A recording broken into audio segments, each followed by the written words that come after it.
So this is the Blackstar Polar Go, and it's absolutely tiny. Just to give some idea of frame of reference, this is, well, a pick or a plectrum, however you want to call it.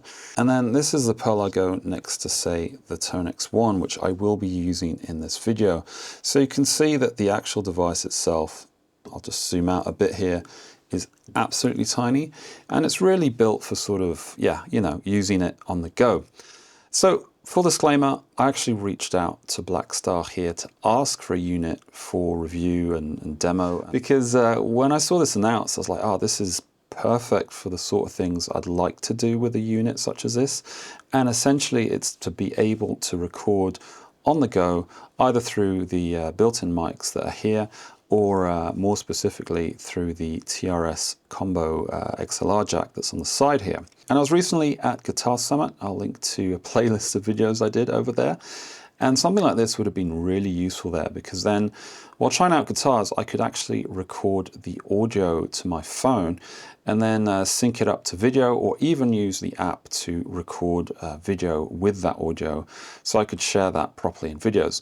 So that's definitely something I'll be using next year.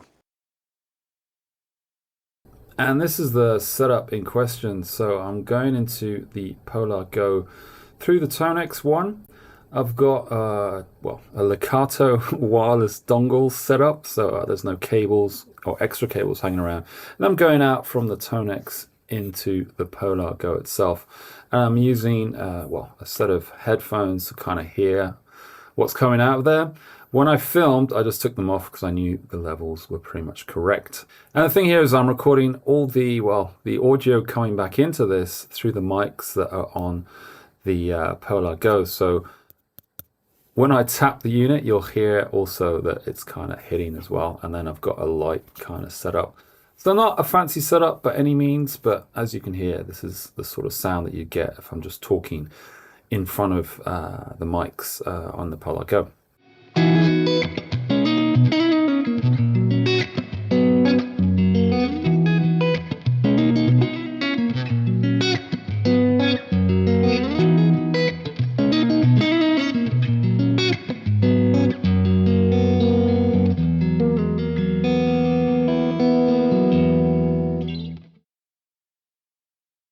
So this is the app, and on the first page, on the home tab, we have the levels for the input and the mic. So on the mic side, we can set, well, the level, and there's also like this magic wand kind of thing, so that's going to set levels, also the EQ and maybe reverb, depending on the levels that you're giving in through your voice, which can be really helpful, I think. And then on the left side, we've got the input levels for the TRS combo jack with the XLR. Now the thing here, to mute the mics, you just set the level down to 0, which can be quite useful if you just want to record, say, the input from the XLR or the line in. Then under settings, we can set the, say, level of reverb, and then a few other settings depending on what kind of device we're connected to. And then finally, in the camera mode, we can then just record whatever we want, turn on and off space, which is basically the reverb, and then the audio will be coming from the Polar Go straight onto the video that we just recorded. So on the one side, we have the TRS, or well, jack and XLR input. We have phantom power on offer, which is nice. We have the on-off switch. On the opposite side, we have the output, which is a typical headphone jack. We have power, and we have two USB-C slots, one for power, which will recharge the built-in battery. So this is battery charge, which is really nice. And then a USB slot so that we can connect it, in this case, to my phone. And then on the front, I'll just turn the unit on. We have an input knob, an output knob, and then a few, well, blinking lights at this point on the top right. So to indicate when power is on, and then the sort of input levels that are going in. So this has two built-in mics. And the reason why this is flashing here on both the output and then the mic itself is because there's level going in. Then you can see the amount of level that you actually need over here, so that when you're filming afterwards using the app, for example, you know that your levels are correct. Now, I think for the size, weight, portability factor, I think this thing is really good, especially for the use case scenario that I have in mind. But I still think there's maybe some room for improvement, especially with the app, for example.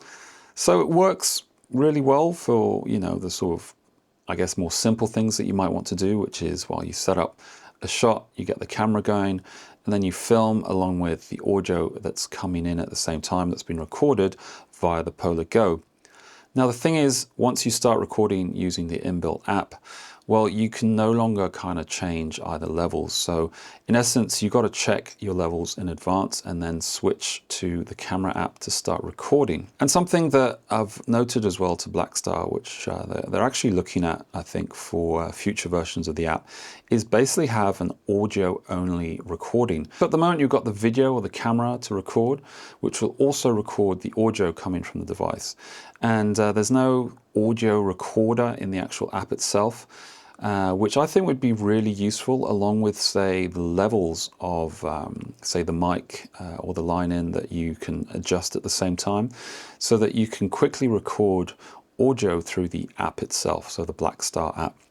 So currently, it does work if you just use a different audio recorder app. It will default and use whatever settings that you've set up for the Polar Go, but it'd be cool to have this kind of like streamlined within the same main app. But for my use case scenario, and it's the reason why I reached out in the first place to try and get a hold of this unit, is simply it's really small, portable, and I don't have to think too much when setting things up and making quick recordings of, say, guitar tones and things like that. In any case, I hope you got something out of that. Huge thanks to Blackstar as well for sending this out. And yeah, hope to see you in the next video. Take care.